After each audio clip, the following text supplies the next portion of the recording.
কৃষ্ণনগরের মন্ত্রী এসেছেন। ওকে ভেতরে পাঠিয়ে দাও। প্রণাম খাম্বাজ রাজ। এ কি রানীমা, আপনি? আমি তোমাদের কৃষ্ণনগরের রানীমা নই, আমার নাম ললনা। আমি হরেক রকমের গলায় কথা বলতে পারি। এটা আমার আসল গলা। ওরে বাবা রে বাবা রে বাবা, আপনি তো প্রতিভার জলজ্যান্ত রূপ। একে আপনি কোথা থেকে পেলেন খাম্বাজ রাজ? বেশ কিছুদিন আগে একটা যাত্রা দেখতে গিয়ে ললনার সাথে পরিচয় হয়। ওর ব্যাপারে সবকিছু জানার পরে আমার মাথায় একটা বুদ্ধি খেলে যায়। তাই আপনি আমাকে ডেকে পাঠিয়েছেন, তাই তো? একদম তাই। আমার একটা পরিকল্পনা আছে। ছলে বলে কৌশলে ওই কৃষ্ণনগরের আসল রানীকে কিছুদিনের জন্য বাইরে পাঠাতে হবে, আর সেই সুযোগে সেসব দায়িত্ব আমার ওপরে ছেড়ে দিন। আমি নিজের দায়িত্ব নিয়ে ললনাকে কৃষ্ণনগরের রানীর সমস্ত আদব কায়দা শিখিয়ে দিয়েছি।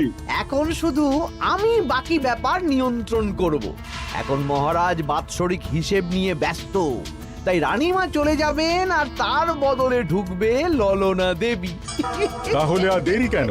আজ রাতেই বেরিয়ে পড়ো। আর যদি আমার পরিকল্পনা অনুযায়ী এগোতে পারো, তাহলে কিছুদিন পরে তুমি হয়ে উঠবে কৃষ্ণনগরের রাজা। আমার কত দিনের আশা। চলুন তাহলে। হ্যাঁ চলুন। রাজবাড়ির বাকি ব্যাপার যেতে যেতে বুঝিয়ে দেব। রানীমা কিভাবে কথা বলেন, কাকে কি বলে ডাকেন, রাজবাড়ির কোথায় কি আছে সব।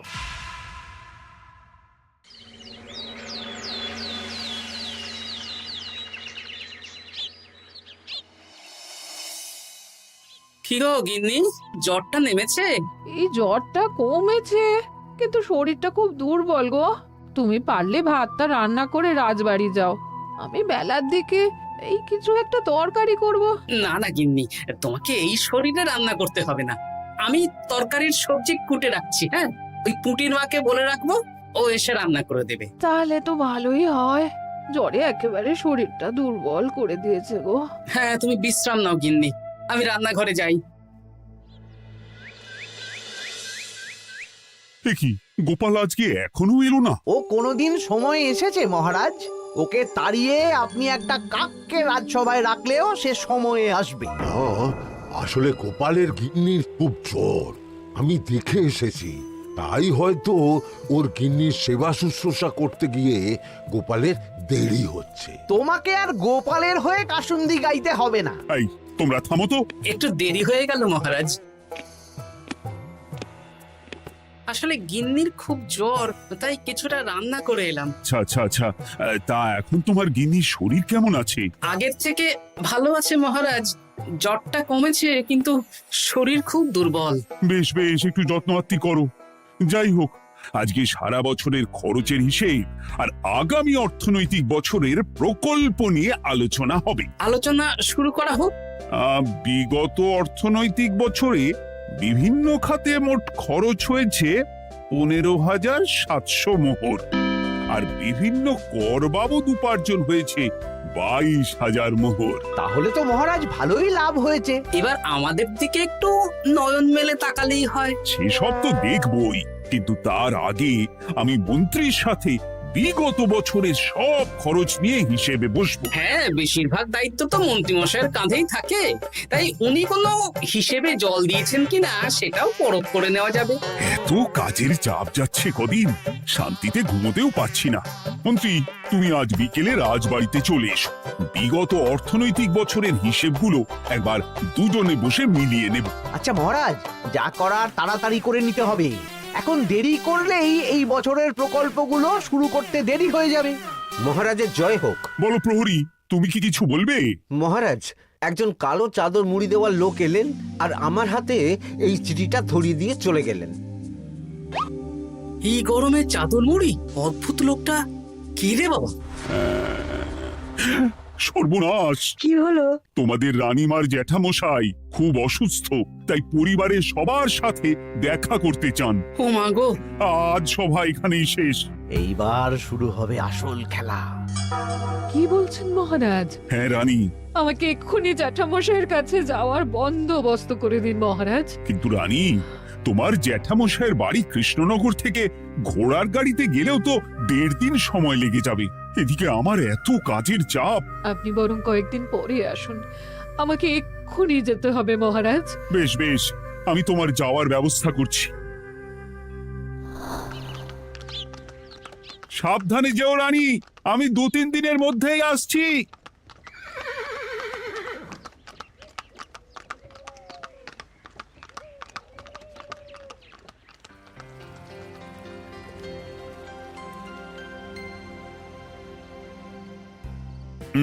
মন্ত্রী, বিগত অর্থনৈতিক বছরে আমাদের পাঠশালার উন্নতির জন্য কত খরচ করা হয়েছিল একটু দেখো তো।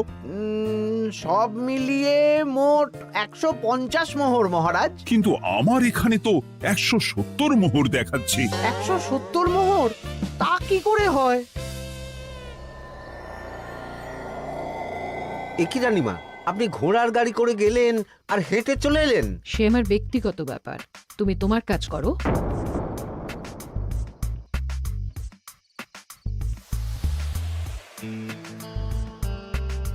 এ কি রানী, তুমি চলে এলে? আমার শরীরটা খুব একটা ভালো লাগছে না মহারাজ, পেটটা কামড়াচ্ছে, তাই সহিসকে বললাম ঘোড়ার গাড়ি নিয়ে জ্যাঠামশাইকে দেখে আসতে, আর আমি বাড়ি চলে এলাম। ও, সহিস এসে খবর দেবে, তারপর আমি আর আপনি দুজনে একসাথে যাব। বেশ বেশ, ঠিক আছে রানী, তুমি বিশ্রাম নাও। বিশ্রাম না, আমি একটু স্নান ঘরে যাব, পেটটা কেমন মোচড় দিচ্ছে। মহারাজ কিছুই বুঝতে পারেনি, মজা জমবে।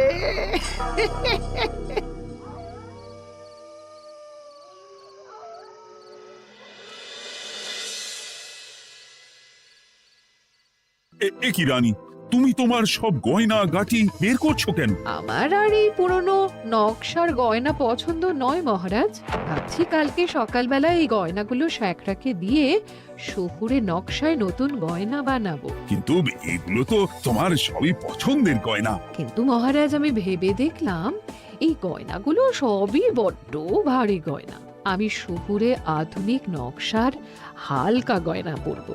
এমনিতে জ্যাঠামশাইয়ের শরীরটা ভালো নেই, মনটাও ভালো নেই, ও, পেটটা কেমন মোচড় দিচ্ছে, আমি আরেকবার স্নান ঘরে যাব।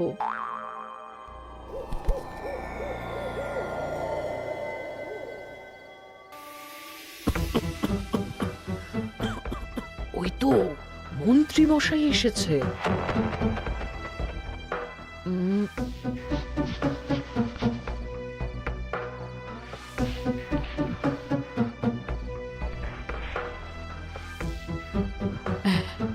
এই রাজ্যে গোপাল আমার শত্রু, কালকে থেকে গোপালকে খাটাবে।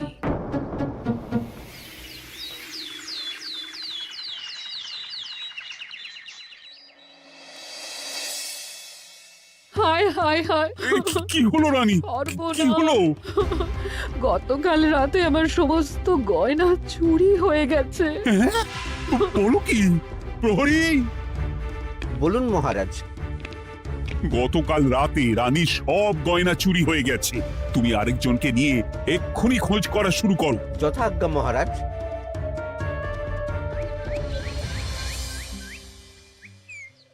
আমার সব গয়না চুরি হয়ে গেল, এবার আমি কি করব? রানী তুমি কেঁদো না, সেই সকাল থেকে কেঁদেই চলেছো। আমি তো প্রহরীকে খোঁজ করতে পাঠিয়েছি। এই সব প্রহরী কর্মচারী কাউকে বিশ্বাস হয় না আমার, আজ থেকে সবাইকে ছুটি দিয়ে দেব। কি বলছো তুমি? সবাইকে ছুটি দিয়ে দিলে রাজবাড়ির কাজ কে করবে? কেন? আমাদের সবচেয়ে বিশ্বাসযোগ্য সভাসদ গোপাল আজ থেকে রাজবাড়ির সব কাজ গোপাল করবে। কি বলছো? আপনি কি বলতে চাইছেন? গোপাল বিশ্বাসযোগ্য না? হ্যাঁ, গোপাল আমার সবচেয়ে প্রিয়, ওর চেয়ে বিশ্বাসযোগ্য আর কেউ নেই। কিন্তু কোনো কিন্তু না, বলবেন আপনার আদেশ। এক্ষুনি গোপালকে ডেকে পাঠান। যেমন তোমার ইচ্ছে। গোপাল, গতকাল রাতে রানীর সব গয়না চুরি হয়ে গেছে, তাও আবার ঘরের ভেতর থেকে। আমি চাই তোমার মতো বিশ্বাসযোগ্য লোকই রাজবাড়ির সমস্ত কাজ করুক। মানেটা ঠিক বুঝতে পারলাম না রানীমা। মানে আমি রাজবাড়ির বেশিরভাগ কর্মচারীকে ছুটি দিয়ে দিচ্ছি, তার বদলে রাজবাড়ির কাজ করবে তুমি। কিন্তু কোনো কিন্তু না, রাজসভার ভাড়ামো অনেক হয়েছে, এবার থেকে তোমার কাজ বাসন মাজা, ঘর মোছা, কাপড় কাচা, পুরো রাজবাড়ি ঝাঁট দিয়ে পরিষ্কার করা। এই সেরেছে। যাও, রান্নাঘর থেকে বাসন নিয়ে পুকুর পাড়ে গিয়ে বাসন মাজবে। এ কি গোপাল, রাজসভা থেকে সোজা পুকুর পাড়ে? এ কি হয়েছে নাকি? খুব হাসি পাচ্ছে না? হাসি তো পাবেই, নতুন রানীমা আসার পরে তোমার এই হাল করে ছেড়ে দিল। নতুন রানীমা? না, আসলে ঘটা বলতে চাইছে রানীমা তোমাকে নতুন চাকরি দিয়ে এই হাল করলো। ও যা হয়েছে ভালো হয়েছে, আমার পেছনে না লেগে নিজের কাজ করুন, যান। কোথায় কি বলতে হয় জানিস না নাকি? অভ্যেস নেই তো, তাই মুখ ফসকে বেরিয়ে গেছে।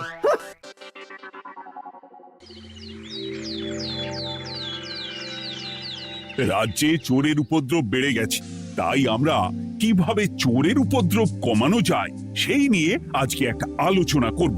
কিন্তু মহারাজ, রাজসভায় এখনো তো সবাই আসেনি। এই তো এসে গেছি। ওই রাজবাড়ির জামা কাপড় কাচ্ছিলাম। এ কি, গোপাল এখন রাজবাড়ির জামা কাপড় কাচে? হ্যাঁ, সেসব করতে গিয়ে আমার নিজের জামা কাপড়ই ভিজে গেল, তাই বদলে এলাম। মহারাজ, রানীমা ঘোড়ার গাড়ি করে এসেছেন। মানেটা কি? রানী তো রাজবাড়িতেই আছে। হে কি মহারাজ, আমি প্রহরীদের কাছে শুনলাম আমার মতন দেখতে কেউ রাজবাড়িতে উড়ে এসে জুড়ে বসেছে। মানে তুমি তো আগেই চলে এলে। কি কাণ্ড! এই কে? শুনলাম আমার মতন দেখতে কেউ এসেছে। ও আচ্ছা, আপনি। তা কি চাই আপনার? বোঝো কাণ্ড, একরকম দেখতে একরকম গলা। এ বলে আমি আসল, ও বলে আমি। হায় হায় হায়, আসল নকল বোঝাই দায়। একটা নয়, দুটো রানী। আমার জ্যাঠামশাই একদম সুস্থ। এই মহিলা নিশ্চয়ই ভুয়ো চিঠি দিয়ে নিজের রাজবাড়িতে ঢোকার সুযোগ খুঁজছিল। একদম বাজে কথা বলবেন না। আপনি কে সত্যি করে বলুন। সমস্যা সমস্যা, ঘোর সমস্যা। আমার কোনো পাণ্ডিত্য দিয়ে বুঝতে পারছি না কে আসল আর কে নকল। আমি আসল, বিশ্বাস করুন। আমি তো এইমাত্র এলাম। না, আপনি নকল, আমি আসল। কিভাবে বুঝবো? আমি বলবো মহারাজ, এই যে এই রানী আসল। হ্যাঁ, কিন্তু মন্ত্রীমশাই, আপনি কি করে বুঝলেন? না মানে এই রানীমা তোমার উপরে এত ভরসা করে রাজবাড়ির কাজ করাচ্ছেন, কাউকে বিশ্বাস করেননি, একমাত্র তোমাকে বিশ্বাস করেছেন। এত ভালোবাসা, এত বিশ্বাস কার থাকতে পারে বলো? মানে গোপাল, তুমি রাজবাড়ির কি কাজ করছো? বাসন মাজা, ঘর মোছা, বাগান পরিষ্কার, অনেক কাজ করছি রানীমা। আপনার সব গয়না চুরি হয়ে গেল, তাই কাউকে বিশ্বাস করা যাবে না বলে ওই রানীমা আমাকে কাজে রাখলেন। এই ওই বন্ধ করে একটা উপায় বের করো। বেশ বেশ, আমি ধরে নিচ্ছি দুজনেই আসল। তাই আপনাদের দুজনকে আমি পরীক্ষা নেব, দেখব কে উত্তীর্ণ হন। তাই নাও। আপনারা দুজনেই তো সেনাপতিকে চেনেন, বলুন তো সেনাপতির আসল নাম কি? সনাতন সেন। আচ্ছা, আপনাদের বাপের বাড়ি কোথায়? বিজয়গড়। দূর গড়গড় করে সবই বলে দিচ্ছে, এভাবে হবে না, অন্য কোনো উপায় ভাবো। বেশ, সেনাপতি তলোয়ার দাও তো। দিচ্ছি। এই নিন, এই তলোয়ার দিয়ে মহারাজকে মেরে ফেলুন। আপনাদের মধ্যে কে মারতে চান বলুন। এসব তুমি কি বলছো গোপাল? মহারাজ আমার পতি পরমেশ্বর, ওনাকে আমি মারতে পারি? আমি স্বপ্নেও ভাবতে পারিনি গোপাল তুমি এই জঘন্য কাজ আমাকে করতে বলবে। আমি নিজের প্রাণের আহুতি দিতে পারি, কিন্তু মহারাজের গায়ে একটা আঁচড়ও দিতে পারবো না। উফ, খাম্বাজরাজ বেছে বেছে এক ধুরন্ধর নারীকে পাঠিয়েছেন, কোনো জবাব নেই। আমি বুঝতে পারছি না মহারাজ, এনাদের হাবভাব, কথাবার্তা, রূপ সবই একরকম। তবে যিনি ঘোড়ার গাড়ি চেপে এখন ফিরলেন, তিনি আসল হলেও হতে পারেন। আমি আসল, বিশ্বাস করুন। বললেই হলো? আসল হলে প্রমাণ করুন। বেশ, আজকে আর মাথায় কিছু আসছে না, আমি কাল আসবো। ততক্ষণ আপনারা দুজনে রাজবাড়ির দুটো ঘরে থাকুন। কি ছক মারিতে পড়লাম রে বাবা।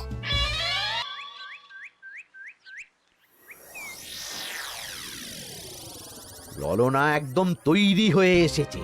দারুণ মজা হচ্ছে বলুন। এবার শুধু একবার আসল রানীকে সরিয়ে ললনা যদি রানী হয়ে যায়, তাহলে রানীর গয়নার মতন সব আমার হাতে চলে আসবে। তারপর কি হবে? তারপর ধীরে ধীরে মহারাজকেও কায়দা করে সরিয়ে দেব, আর খাম্বাজ রাজ আর আমি এই দুজনে মিলে এই রাজ্য চালাবো। কি বুদ্ধি আপনার মাথায়।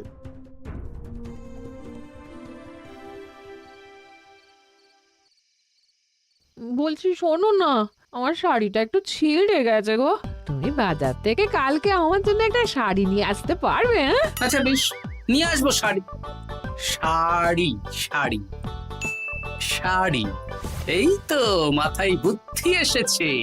কাল নয়, আজকেই। গোপাল, তুমি কিছু ভাবতে পারলে? মহারাজ, আপনার দুই রানীকে ডাকুন। আমার তো একটাই রানী। ওই হলো মহারাজ, আসল নকল দুজনকেই ডাকুন। কই গো, একটু বাইরে এসো। বলুন মহারাজ, আপনি ডাকছেন? আচ্ছা, আমি দুটো শাড়ি নিয়ে এসেছি, লাল শাড়ি আর নীল শাড়ি। এই দুটোই মন্ত্রপুত শাড়ি, এক সিদ্ধ পুরুষ দিয়েছেন। কে তিনি? না, সেসব এখন বলা যাবে না, তবে এই শাড়ি দুটো একটা একটা করে ওনাদের দিয়ে দিন। এবার আমি এই শাড়ির বিশেষত্ব বলি। হ্যাঁ বলো গোপাল, বলো। আপনারা দুজনেই আজ রাতে এই শাড়িটা পরবেন, সারা রাত পরে থাকবেন। এই শাড়িগুলো 12 হাত মাপের শাড়ি। আগামীকাল সূর্যোদয় হওয়ার পরে যার শাড়ি 4 হাত কমবে সেই হবে আসল রানী। আচ্ছা বেশ, তাহলে তোমরা দুজনেই এই শাড়ি পরে থাক। কাল সকাল সকাল রাজসভা বসবে, তখন তোমাদের শাড়ি গোপালের কাছে জমা দিও। আচ্ছা। আমি যে নকল সেটা বুঝতে দেওয়া যাবে না। কি করে এই শাড়িটা 4 হাত কেটে ফেলে ওই দুফল কাটার ছড়িয়ে কেটে ফেলো। কালকে আবার মজা হবে।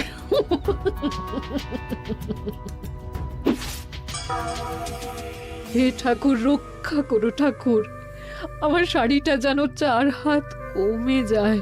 ঠাকুর রক্ষা করো।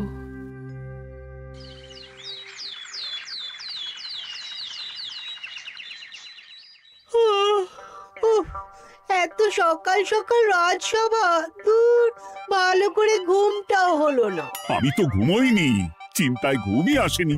কই গো, তোমরা এসো। এই নিন আমার শাড়ি, এবার মেপে দেখুন, এটা 4 হাত কমে গেছে। এই দেখুন মহারাজ, বিশ্বাস করুন আমি আসল, কিন্তু এই শাড়িটা সারা রাত পরে থাকা সত্ত্বেও 4 হাত তো দূর, 4 আঙুলও কমেনি। লাল শাড়িটাই ছোট মনে হচ্ছে। তাহলে তুমি আসল? উফ, বাবা, বাঁচা গেল। আয়, কে আছো? এই নকল রানীকে কারাগারে বন্দি করো। দাঁড়ান মহারাজ, বন্দি করতে হলে যার শাড়ি 4 হাত কমে গেছে তাকে বন্দি করুন। কেন? আমার শাড়ি তো 4 হাত কমে গেছে। শর্ত অনুযায়ী যে আসল তার শাড়ি তো 4 হাত কমবে না, আপনি ধরা পড়ে গেছেন নতুন রানীমা। এগুলো কোনো মন্ত্রপুত শাড়ি নয়, এগুলো আমার পরিকল্পনার প্যাচ। আপনি নিশ্চয়ই নিজেকে আসল প্রমাণ করার জন্য শাড়িটা কেটেছেন। না মানে, না না না, তাহলে কমলো কি করে? না মানে হয়ে গেল। সত্যি গোপাল, তোমার বুদ্ধির জবাব নেই। গোপাল, তুমি আমাকে বাঁচালে। এই যে নতুন রানীমা, চুপ করে কেন? ওকে আমি কারাগারে গিয়ে বেত মারছি, তাহলেই সব বলবে। বল, কে তুই বল? আসলে মানে আমার নাম ললনা। আমি যাত্রাপালা করি, অনেক রকম গলায় কথা বলতে পারি। কদিন আগে খাম্বাজ রাজ আর এই মন্ত্রী মশাই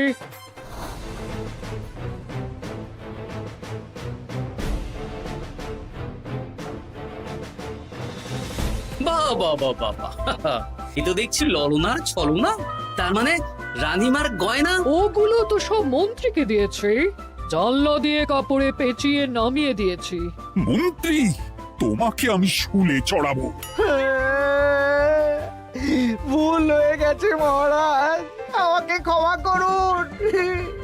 প্রাণে মারবেন না, সব গয়না ফেরত দিয়ে দেবো মহারাজ। তুমি শত্রু রাজ্যের প্ররোচনায় এত বড় ক্ষতি করতে চেয়েছিলে? ক্ষমা করুন মহারাজ, ক্ষমা করুন। সেনাপতি, মন্ত্রীকে 1000 বার বেত্রাঘাত করো। আর এই ললনার কি হবে? আমি অনেক দিন ধরে বাড়িতে একটা কাজ করার লোক খুঁজছি, ওনাকেই পাঠিয়ে দিন। আমার গিন্নি শুয়ে বসে থাকবে আর উনি খাটবেন। নয়, হ্যাঁ, ললনার ছলনা ফেস্তে গেল।